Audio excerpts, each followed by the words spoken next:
Good morning and welcome to News Lounge. I'm Anna Fleetwood. Well, our regular viewers would recognise that beside me today is Connor Tobin, who usually brings us our sports and weather news.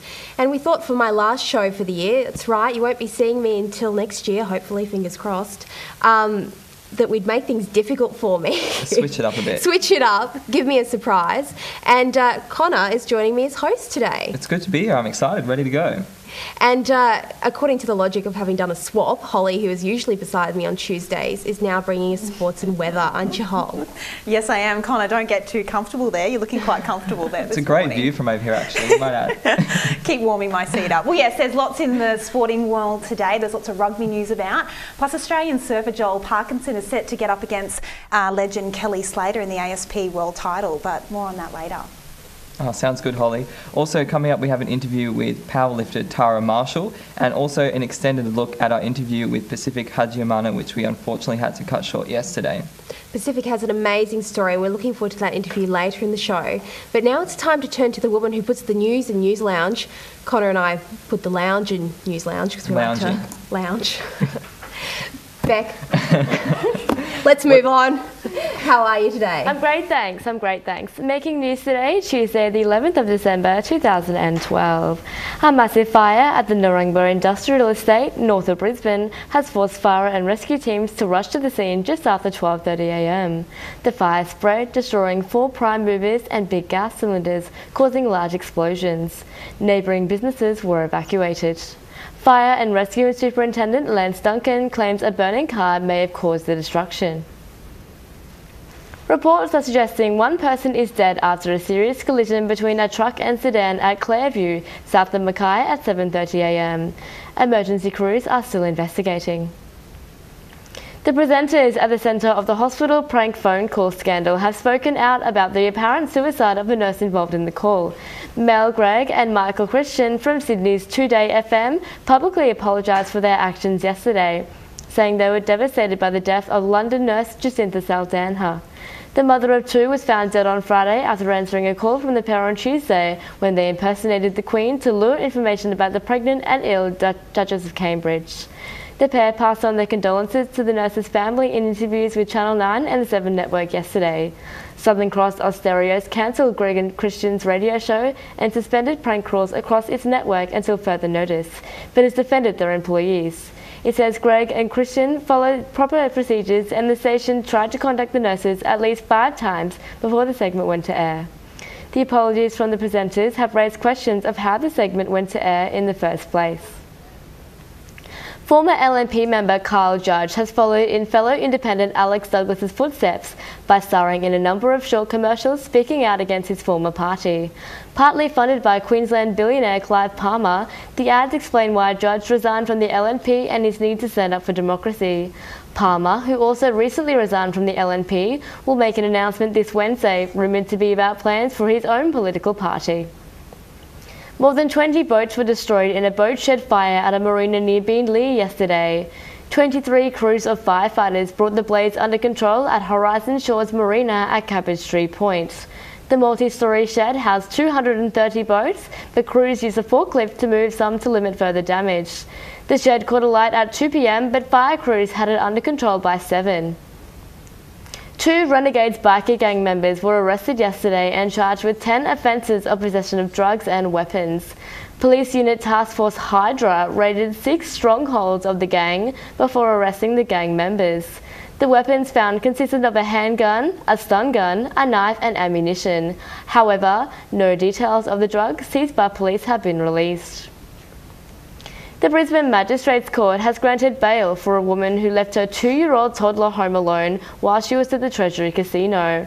The 40-year-old was arrested and held in jail on Sunday overnight, charged with leaving a child under 12 unattended. Police allegedly had to break into the woman's apartment following complaints from neighbours who reported hearing a child screaming for a long period of time. The woman is set to reappear in court on the 17th of December. The Butterfly Foundation, an organisation specialising on the prevalence of socio-economic costs of eating disorders in Australia, has revealed nearly 1 million Aussies are suffering from an eating disorder. This year, it has cost the nation a staggering $69.7 billion. The report also suggests mortality rates are double for people with eating disorders in comparison to the general population. Police in Victoria have warned motorists not to rely so heavily on using Apple Maps on their iPhones. 6 people in the past 2 months have had to be rescued by police after becoming stranded while looking for the town of Mildura, ending up 70 kilometres away in Murray Sunset National Park. Some of those rescued had been struck for up to 24 hours in dangerous heat levels with no food or water. A mass grave just outside of Bundaberg was uncovered last Thursday by the Bundaberg Regional Council. It is believed to hold the bodies of 29 Southeast Islanders who are suspected to have been slaves on the cane fields in the late 1800s. A community leader suspects they were worked to death. Australian PGA officials are butting heads with the tournament host, the Palmer Coolum Resort, over on-course advertising promoting Clyde Palmer's Titanic II. The Professional Golfers Association Chief Executive Brian Thorburn says the officials were concerned about the advertisements from the players' perspective. However, he said the issues had been resolved, even though the signs will remain for the Australian PGA Championship beginning at Coolum on Thursday. The tournament has been held at the resort since 2002, but PGA officials are weighing up its options in light of a giant robotic Tyrannosaurus Rex named Jeff being built on course. While Palmer Coolum Resort wants to remain as host, is hesitant to resign as a major sponsor. Mr. Palmer said the advertising issue was a storm in a teacup. Well, that's all we have in the news today, but now back to you. Thanks, Beck. I had no idea that a gigantic robotic T-Rex was so close to home. You, Connor? No. Anyway, it's time now. A bit shocked, are we, Connor? I'm not a dinosaur person, what can I say? Oh, God, who is? Now it's time for sport, or is it weather? It's weather. It's I'm weather. so confused. Everything's topsy-turvy today. No worries, guys. Thank you and good morning, everyone. Well, the temperatures in Brisbane are staying in the high 20s this week, but with plenty of showers expected to cool us down. Today, Brisbane's in for a few showers with some moderate to fresh southeasterly winds. We can expect a top of 28 degrees today in the city and 27 on the Bayside. The Gold Coast will have showers and a top of 27, whilst the sunny coast will also experience some rain and a top of 28 there. Rainfall is also expected in Ipswich with a top of 29. And looking around the state now, Cairns can expect a brief shower or two with a top of 32. Townsville mostly fine and sunny and 32 degrees. Mackay a shower or two at 31. Rockhampton mostly fine with a possible shower, also 31 degrees there. Mount Isa will have a few showers and a storm with a top of 39. And in other capital cities around the country, Sydney will see showers easing with a top of 23. Melbourne sunny with a top of 29. Canberra has the chance of a shower with a max of 22. Hobart mostly fine and sunny with 23 there. Adelaide will also be sunny at 34 degrees. Perth's in for some possible showers and a max of 31. Darwin will get an afternoon shower or storm with a top of 34. That's all for the weather now. Back to you guys. Thanks, Holly. Well, it's good to hear there's going to be some lovely weather coming our way. Definitely. But don't go relying on those iPhones if you're going out any time this week to enjoy that lovely weather. Don't go away. We'll be back in a minute. See you soon.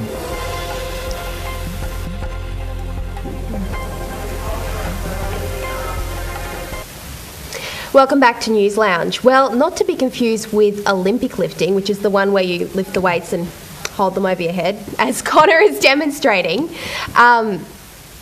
Powerlifting is a sport which has seen a rapid growth in popularity in recent times, and the Performance Training Centre in Northgate is one of the gyms that offers training there. We're going to see a video about that now. I'm sorry, the crew is gesturing to me. I don't know what anyone's going on about. Terrific Tuesday. Do we here not at have News the video? Brown Theatre. Is that we don't have the video? Okay.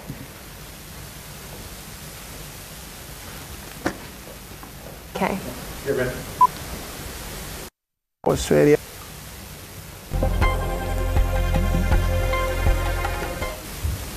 Hello and welcome to our extended interview with Pacific Hajidamana, who is featured in the play I Am Here, which has just closed at the Billy Brown Theatre and features stories of refugees and their travels to Australia. That's right. As we were last talking to Pacific, he was talking to us about his experience separating from his family in Africa Pacific, can you tell us a bit more about that and how you then made your way from Zambia to Australia? Okay, the way from Zambia to Australia, it was kind of big challenges that I faced ever in my life again, because I was living in one of the biggest camps in the world. It was Maheba Refugee Settlement camp, which was almost with more than 5,000 of refugees, and I was one of them. And I started school there until I graduated from, which is grade 12, but I couldn't have a chance to pursue or to go in universities because I was a dependent on UNHCR. I tried to apply to find the scholarship through NGOs and some of the stakeholders in Zambia, but I couldn't find a chance. Then there was resettlement issues going on, so I tried to put my application, but definitely my application was being rejected so many times. Then at the end, my application was received by Australian government, and I received the letter from Australian government that I have the final interviews to come to Australia, which the guys immigration were coming from South Africa to meet me in the capital city of Zambia, which is Lusaka. So I was very excited to live the kind of life I was in. Definitely my face changed exactly. In fact, like 2 days or in 1 week, I was feeling myself to be fitting in Australian communities. Then when I was reading the letter, because the rejection letter and the other letter to allow you, they much look the same, but the difference is the name of the country. So I was going through the letter, and down there, I mean, I know your case has been submitted to Australia. Then I jumped up and down. It was like Christmas to me. Yeah. Then I went inside the house. I could dance more than I don't know how I can explain about that. Then during the departure day, I was a bit scary. How am I going to manage my own life in a country whereby I have never in European countries? But when I get in South Africa, there was this big plane, which is Qantas. It was my first time in a big plane. Oh, wow. Then, when I jumped in, I said, definitely my life has changed. And since you've come here, you've been doing some really extraordinary work telling the stories of your own story and other refugees from Africa through shows like I Am Here. You've performed it a couple of times now in different locations. Yep. Can you tell us about that and what the next step for the production might be? When I reached here in Brisbane, so as the young talent refugees youth, we just try to come together and combine our stories and tell them the way they are. Based on true stories, and then the stories were kind of interested, and although some of the kind of scenes are shocked and very hectic to reflect your stories back, and you know it's much difficult, but we managed. The first show we did, it was at Brisbane Powerhouse, and the viewers were more than 400 or 500 because we did like shows 2 times. We received the viewers during morning session and evening session because the people who were interested, there were so many to fit in the theater. And then after that, the show, according to the feedback of the viewers, it was very nice to watch and interested show for them to understand the refugee life here in Australia or in Africa. So they decided to take the show in Toowoomba at Empire Theatre. And again, the show was, people were like more interested. We did 2 sessions again, one morning, another one evening, because people also were men there. And again, now the show was taken to one of, I can call it the biggest theatre, which is the QTC, Queensland Theatre Company. So we didn't expect ourselves for us to be there because as far as I'm concerned, we're the first African to perform on that theatre, which is big step.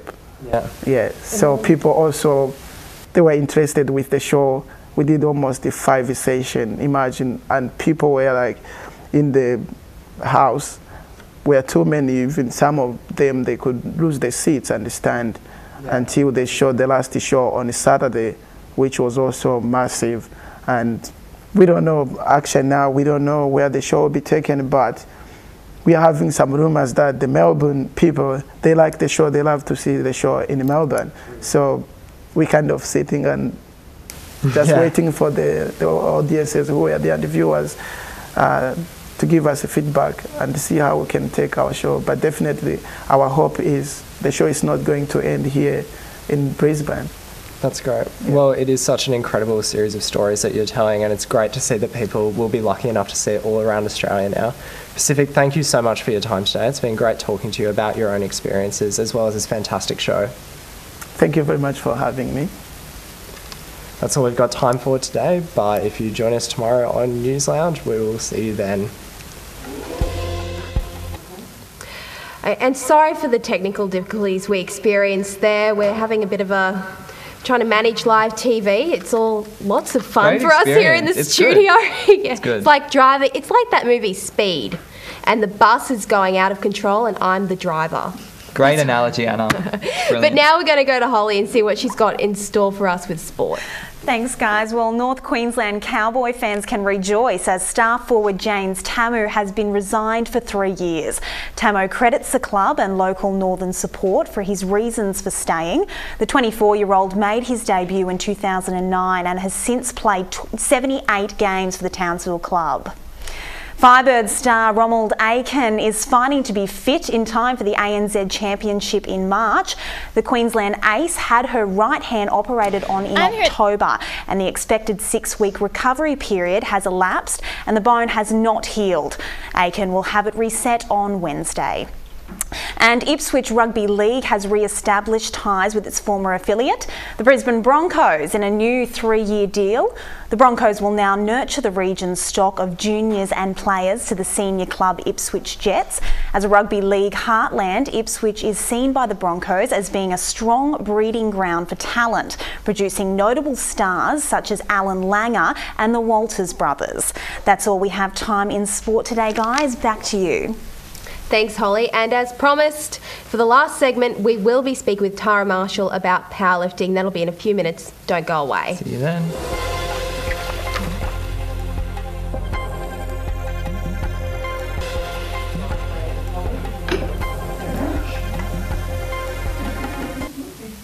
Welcome back. Well, as I started saying earlier, not to be confused with Olympic lifting, which Connor demonstrated. It's the one where you hold the weight above the head. That's right. Thank you, Connor. Or bodybuilding. Today we're talking about powerlifting, which has seen a rapid growth in popularity, especially in Australia over the last couple of years.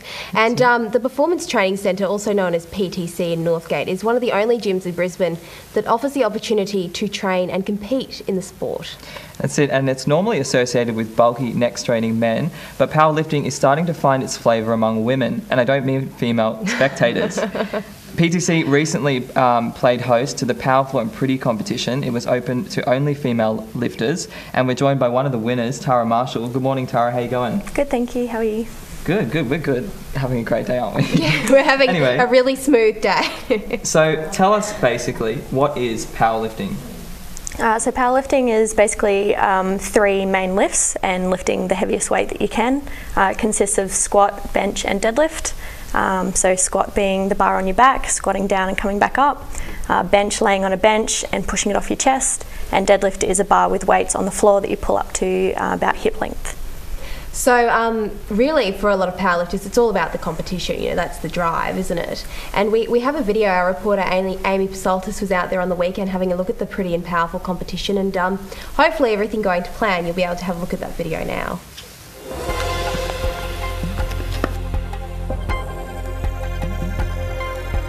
I'm here at the PTC gym in North Brisbane, and preparations are underway for the Pretty and Powerful competition, an all-female powerlifting competition. I'm joined here by Bronwyn. Now, this is your first competition, is that right? Yes, it is. I've only been training for 4 months, so this is my first ever competition I've gone in. I'm a bit excited and quite a bit nervous. I've been on a get fit journey for about the past 7 months. So I've lost 17 kilos. I started out just with bodyweight exercises like push-ups and chin-ups, and I got into powerlifting after seeing an online friend from Nerd Fitness compete a few months ago, and I thought, that's not so bad. You don't need to be lifting 100 kilos. You can just go in and do what you can. There's no minimum requirements. So I'm here joined by Kat now, and this is your first competition as well, is that right? Yep. Yes. And are you excited about it? I've got a bit of mixed emotions about it actually. I'm a little bit nervous. Yeah, that's understandable. So how long have you been actually powerlifting? I joined PTC about 4 weeks ago. Yeah. And how often have you been training? How often do I powerlift training? I do 2 days a week here, and then I do another 2 weight sessions at my other gym. I think you just enjoy watching yourself get stronger and how rapidly you can strengthen your muscles. It's exciting. Yeah. I'm joined by Scott now, who is the founder of the PTC gym here in Brisbane and who also organised the Pretty and Powerful competition. Thanks for joining me, Scott. Not a worry.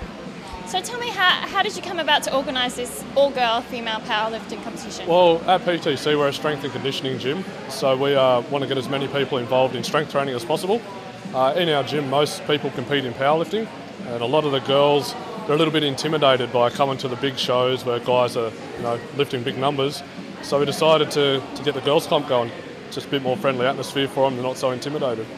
I'm joined by Tara now. Now, Tara, you have actually been competing for some time, haven't you? I have, Yes. Thank you for joining us. How long have you actually been powerlifting? I've been powerlifting for about 1.5 years, so I think I started in about June last year. And how did you get involved in the sport? I actually was on an online forum and I found Scott on there and started getting into the gym, didn't like all the cardio stuff, had to talk to Scott about the big lifts, and when he opened up I came in and so started from there, loved it. Now, there's a few technical aspects to this sport, and I understand there's 3 different lifts. Can you explain what the process is? Yep, so in a 3-lift comp, you've got your bench, your squat and your deadlift. Your squat is having the bar across your back and having to squat down to a depth and come back up. Bench is laying on the bench and coming from your chest, pausing it and bringing it all the way out. Deadlift is a bar on the ground and leaning down and having to pull it up to hip height. And I understand there's judges who sort of check that you're making all the right moves and everything? Yep, so there's always 3 judges. There's a set of rules, like you have to make sure you hit a certain depth in your squat. You have to make sure that you control your bench. And in deadlift, you have to make sure that you're able to lock it out at the top. So. Good stuff there. And so Tara, we saw a variety of different ages of people with different levels of experience. And we saw that you all sort of made reference to the use of online social media coming together. Does that play a big role in the whole sort of, powerlifting community? I definitely think PTC Brisbane is quite big on Facebook. We all interact quite a lot on there. We often post our videos on there. A lot of people find us through that way and then get in contact with Scott and PTC, see what it's all about. So that's probably a pretty massive one. A lot of things, especially as women, we hear all the time that women are scared of doing weights. They're scared of getting those big, bulky, Eastern European shot putter muscles. But that's a bit of a myth, isn't it? Absolutely. Weights, all the girls that you see in like your fitness catalogues, all the big ads like Nike ads and everything, all those girls definitely would be doing heavy weights. That's what gets that definition in with the body. So. You were saying in the interview we were talking to before, one of the main things that sort of brought you to powerlifting is just sort of the community it has. Everyone's really supportive and friendly. You don't have that sort of pressure in like a commercial gym of the constant judgment, I guess, that you might feel. Absolutely. PTC, I guess, a lot of people find it intimidating initially when they walk in because it's a big shed, lots of heavy weights being thrown around. But you won't find, I guess, a more supportive, friendly group of people. When you're going for a lift, you'll have everybody there supporting, cheering, no matter if they're your direct competition or not. So it's a really awesome place. You won't go without a spotter or someone helping you out. Now, just quickly, can you tell us about what kind of weight you do lift, just so we can get an idea? Yeah, what are your numbers? Yeah, so on the weekend, I did a 135 raw squat, 135 kilos, 72.5 kilo bench, and 140 kilo deadlift. Far out. Good That's on you. phenomenal. That's a lot more than Connor weighs. I think, yeah. Anyway, so it's ptcbrisbane.com or facebook.com/ptcbrisbane if they wanted to get involved. Thank you so much for joining us today, Tara, and we're sorry we couldn't spend longer with you due to some unforeseen technical difficulties, but it certainly sounds like a fascinating way to get fit. Join us tomorrow for some more News Lounge at the same time. So long, Brisbane. Goodbye. See ya.